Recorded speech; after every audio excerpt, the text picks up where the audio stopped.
This channel does not promote any violence, harmful, or illegal activities. All content provided by this channel is meant for an educational and information purpose only.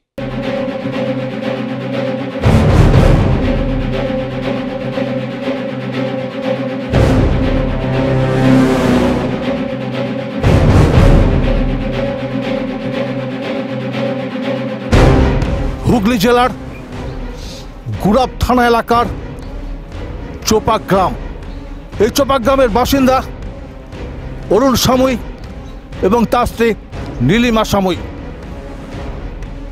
অরুণবাবুর দুই সন্তানকে মানুষ করেছেন। অতি দরিদ্র একটি পরিবার। দুই ছেলে কখনো মাঠে কাজ করে, কখনো রাজমিস্ত্রির কাজ করে।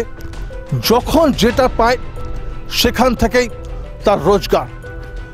এইভাবেই তাদের সংসার চলছে। বৃদ্ধ হয়েছে অরুণবাবু, তিনি আজও মাঠে কাজ করেন। তার স্ত্রী নীলিমা দেবী, বয়স হয়েছে তারও। স্বামী স্ত্রী দুজনে মিলে কখনো মাঠে কাজ করছেন, যেটুকু রোজগার করে আনছেন সংসার চালাচ্ছেন সেইভাবে। অন্যদিকে দুই ছেলে তাদের বিয়ে দিয়েছেন, ফলে দুই ছেলে তাদের নাতি নাতনি সন্তান সন্ততি, এটা নিয়েই অরুণবাবুর পরিবার। হুগলি জেলার গুড়াব থানা এলাকার চোপা গ্রাম, মধ্যবিত্ত নিম্নবিত্ত পরিবারের বাস। এই গ্রামেরই বাসিন্দা অরুণ সামুই, স্ত্রী নীলিমা সামুই।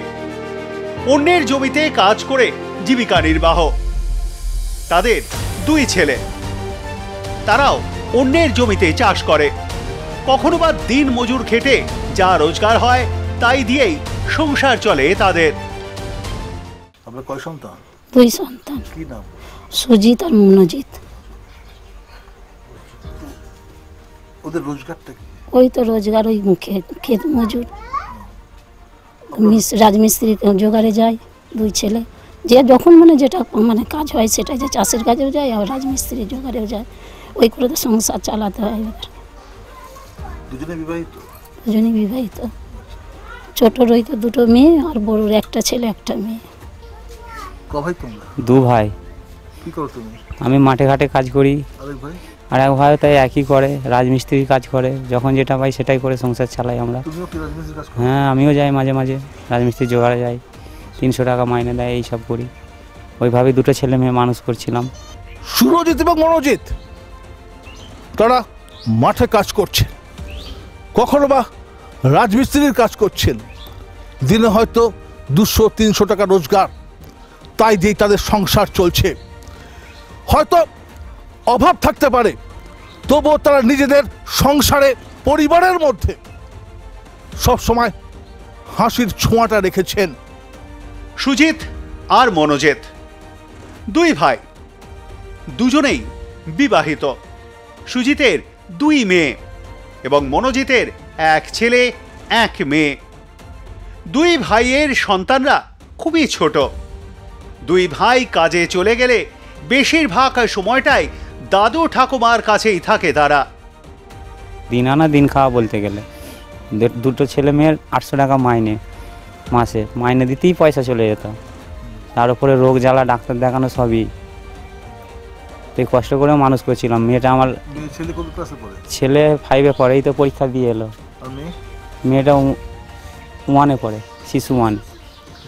হ্যাঁ, আমাদের চোপার প্রাইমারি স্কুলে, এই তো ওইখানে স্কুল, ধর্মতলা। একটু যেতে হবে এদিকে। চলছিল সংসার। তার এই ছোট্ট শিশু কন্যাটার মধ্যে একটা স্বপ্ন ছিল, একটু সাজবে, ইনস্টাগ্রাম করবে, এরকম একটা স্বপ্ন সবসময় সে দেখেছে খুব ছোট থেকেই। মনোজিতের ছেলে 5ম শ্রেণীর ছাত্র আর মেয়েটির বয়স 5। সে স্থানীয় চোপা প্রাইমারি স্কুলের শিশু শ্রেণীর ছাত্রী। এই ছোট্ট বয়সেই সাজতে ভালোবাসে সে। তার মায়ের একটা স্মার্টফোন আছে। মায়ের কাছে তার আবদার সে সাজগোজ করে রিল তৈরি করবে। আর সেই কারণেই বাড়ির ছোট্ট মেয়েটির আবদার মতো মেকআপ কিনে দিতে হতো মাকে। ফলে তার যখন মেকআপ থাকতো না, চলে যেত গ্রামেই পাশের এক বাড়িতে, সেখানে গিয়ে সে মেকআপ করতো, এসে ইনস্টাগ্রামে টিকটক করত। ফলে এলাকার মানুষ, গ্রামের মানুষ সেটা জানে যে এই বাড়ির ছোট্ট মেয়েটি সে ইনস্টাগ্রাম করতে, টিকটক করতে ভালোবাসে।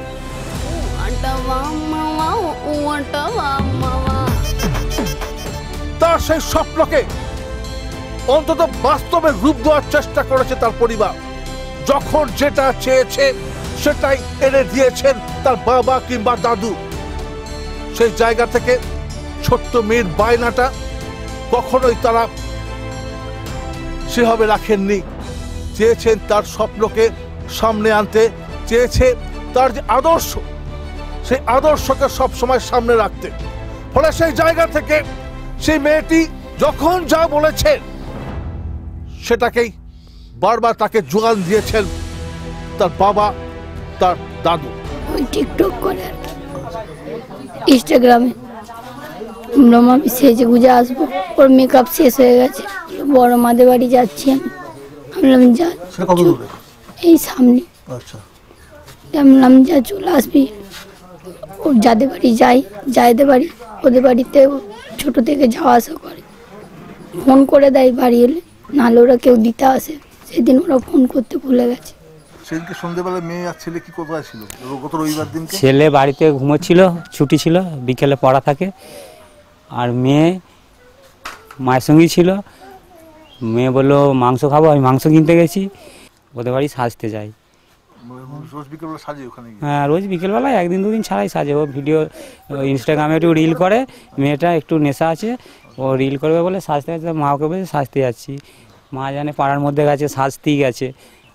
কিন্তু সন্ধে হয়ে রাত যত গড়াচ্ছে, রাত যত গভীর হচ্ছে, ফিরছে না মেয়েটি। কোথায় গেল সে?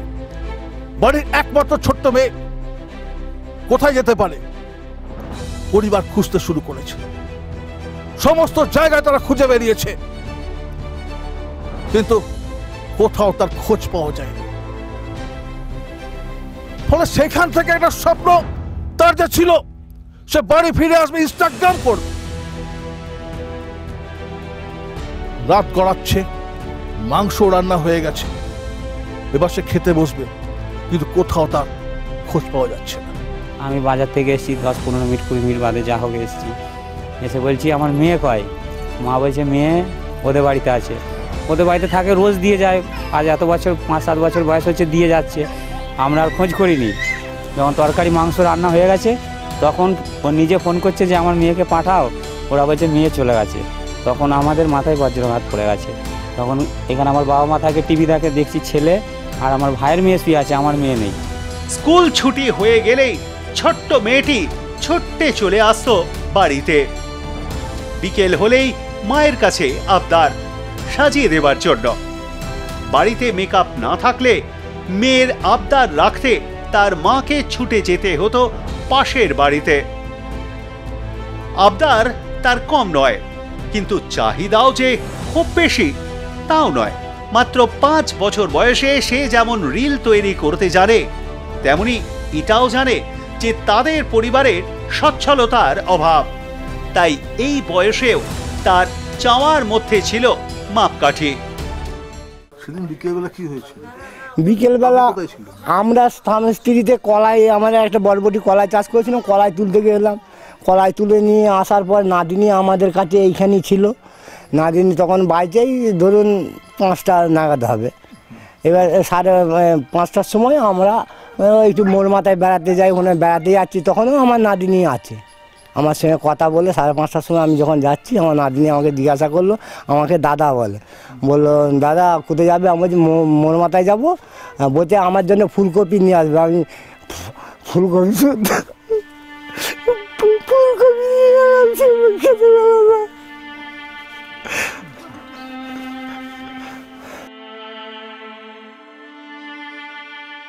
ফুলকপি আর তেল ভাজা আনতে বলেছিল।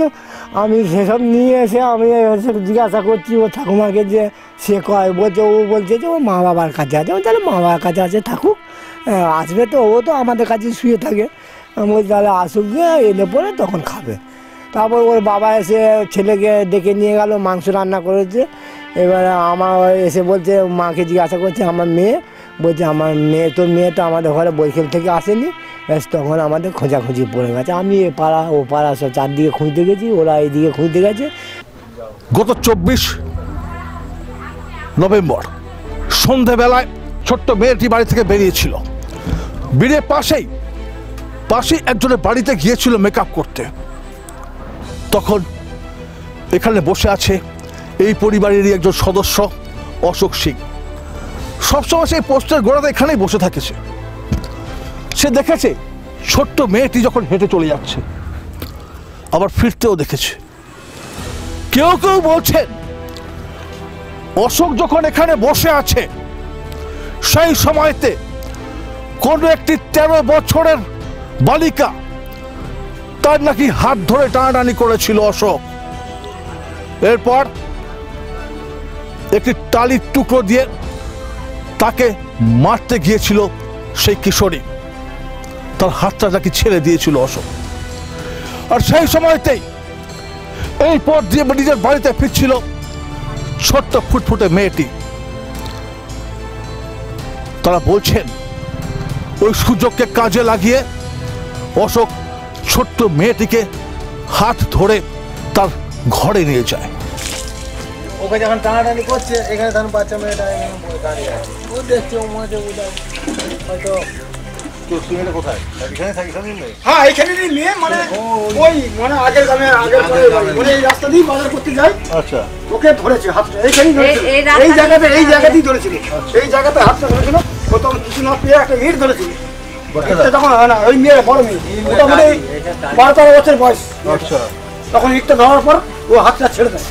আমাদেরই পাড়ার একটা মেয়ে দেখেছিল যে ওর বাড়িতে খেলাধুলা, ওর সঙ্গে খেলাধুলা করছিল। তখন ওদেরকে বললো যে দেখো ঠিক ওর বাড়িতে ঢুকে যে ও মেয়েটাকে নিয়ে খেলাধুলা করছিল। প্রথমে ওর মা আর সবাই খুঁজতে গেছিলো, ওরা খুঁজে পায়নি। তারপরে আমার বড় ছেলে যে দেখতে পেয়েছে। এইখান থেকে যে ওকে তুলে নিয়ে যাবে হারামে যাই, আমরা এটা ভাবতে পারি না। হ্যাঁ, এটা আমরা ভাবতে পারি না। এইখান থেকে যে ওকে তুলে নিয়ে গেছে। আর এইখানটা লাইটও তখন ছিল না, এখানটা এমনি অন্ধকার ছিল। এখানটা এমনিতেই অন্ধকার, কলতলাটা কাছে, সেই লাইটটার জায়গাটা নষ্ট ছিল। এইখান থেকে ওকে তুলে নিয়ে গেছে বাড়িতে। ফুলের গন্ধ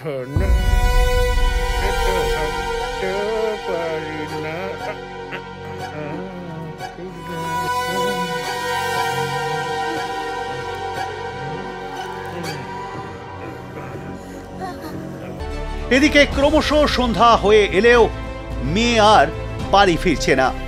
পাশের বাড়িতে ফোন করে তার পরিবার জানতে পারে সেখানেও নেই সে। অথচ ছোট্ট মেয়েটার কোনো খোঁজই পাওয়া যাচ্ছে না।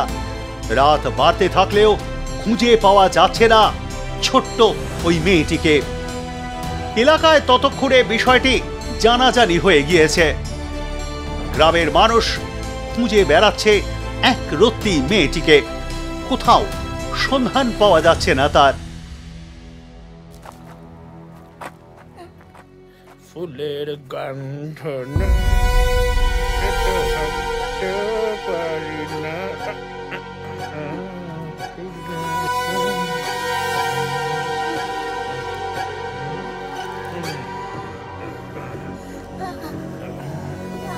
ওখান থেকে কয়েক পেটি এলে আমরাও ভাগ পাবো, বুঝলি? হ্যাঁ, তারপর আর কোনো চিন্তা নেই। পাড়ার প্রতিবেশীরা তখন খুঁজে বেড়াচ্ছে ছোট্ট মেয়েটিকে। কোথাও তার কোনো খোঁজ নেই, তার সন্ধান পাওয়া যাচ্ছে না। কিন্তু কেন জানি তার পরিবারের একটা সন্দেহ হয়েছিল অশোকের ওপর। অশোকেরই ঘর এটা। অশোক কখনো বাজনা বাজায় পুজোর সময়, কখনো রাজমিস্ত্রির কাজ করে। তার দুই স্ত্রী তাকে ছেড়ে চলে গেছে। পরপর দুবার বিয়ে করেছে নাকি অশোক। যখন তারা এই ঘরের মধ্যে আসে বারবার অশোক বোঝার চেষ্টা করেছে, বলানোর চেষ্টা করেছে যে তার সেই মেয়েটি তার ঘরে নেই। মনটা মানতে চায়নি ছোট্ট মেয়েটির বাবা। এরপর সে ঘরের ভেতর ঢুকে যায়, গিয়ে দেখে মশারিটা ঝুলছে। মশারিটা সরাতেই বড় একটি কাঠের টুকরো, সেখানেই রক্তাক্ত অবস্থায় পড়ে রয়েছে ছোট্ট মেয়েটি। প্রতিবেশী কয়েকজনের নজরে এসেছিল ছোট্ট ওই মেয়েটি খেলা করছিল এই অশোকের সঙ্গে, কিন্তু তারপর থেকে ওই মেয়েটিকেও আর দেখতে পাওয়া যায়নি। এরপর অশোকের প্রতি সন্দেহ হয় পরিবারের। অশোকের ঘরে গিয়ে খুঁজতে শুরু করে মেয়েটির পরিবার। তারপরে নজরে আসে চৌকির ওপর মশারি দিয়ে রক্তাক্ত অবস্থায় জড়ানো রয়েছে ওই ছোট্ট শিশুর দেহটি। সারা শরীর দিয়ে ঝরছে রক্ত। এমনভাবে বলছে লোক বিশ্বাস করে চলে আসবো ওখান থেকে। আমার মনটা আর মানে না। আমি ঢুকেছি ভেতরে, ঢুকে মেয়েরা যেমন উঁকি মেরে আসছে, আমি উঁকি মেরে আসিনি। আমার মেয়ে কেউ জেঠু বলছে, যে মেরেছে সে বলছে জেঠু। আমার মনটা মানে না। আমি ভেতরে উঁকি মেরে ঢুকে দেখছি মশারি যেমন আমাদের দেয়ালের দিকে টাঙানো থাকে, গরিবের ঘরে টাঙানো আছে, মশারি সরিয়েছি। মশারি সরানোর পরেই আর একটা কি সরিয়েছি আমি ওইটা খেয়াল করতে পারছি না। তখন বলছিলাম কাঠ ফাট হবে, আমাদের যেমন গরিব লাটানো আছে এরকম। তার ওপরে মেয়ে আমার হাঁ করে শুয়ে আছে। সেই দেখি আমি চেঁচিয়ে উঠেছি, আর আমি মেয়েকে কোলে নিয়ে নিই, ওকে ধরেছি, আর মেয়েকে এই দাদার বউ কোলে তুলে বার করিয়ে ওর মায়ের কোলে দিয়েছে।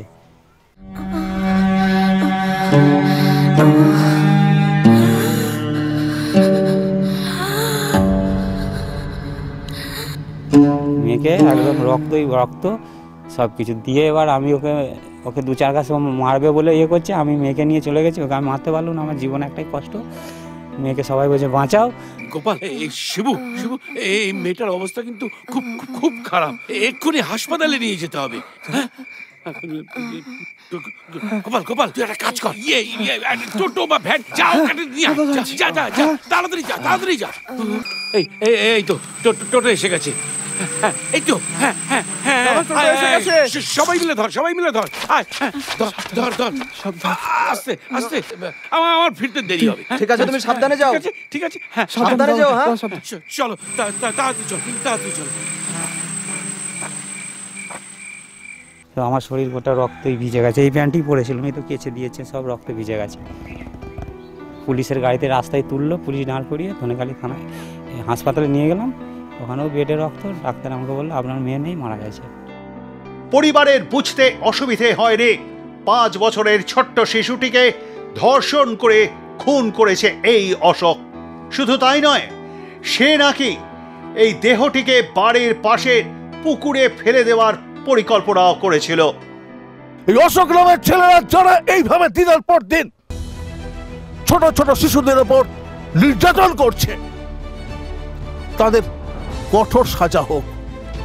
এটা শুধুমাত্র এলাকার মানুষের নয়, আমরাও বলছি। এই ধরনের পৈশাচিক নির্যাতন করে যখন একটি শিশুর মৃত্যু ঘটে, তখন অবশ্যই আমরা চাইব তার যেন কঠোর সাজা হয়। ও না, আমার বড় যাকে মা বলতো, আমাকে ছোট মা বলে ডাকতো। বলছে তোমার স্বাগত আর নেই, ওকে শেষ করে ফেলেছে পাশের বাড়ির লোকেতে। এসে আমি দেখছি আমার বাড়ির লোকের শুধু গোটা গায়েতে রক্ততে ভর্তি হয়ে আছে। আমি এর থেকে আর বেশি কিছু দেখতে পাইনি। তা আমি চাইবো, আমার যেমন 2টো মেয়ে, ওকে নিয়ে আমি আমার 3টে মেয়ে ধরছি।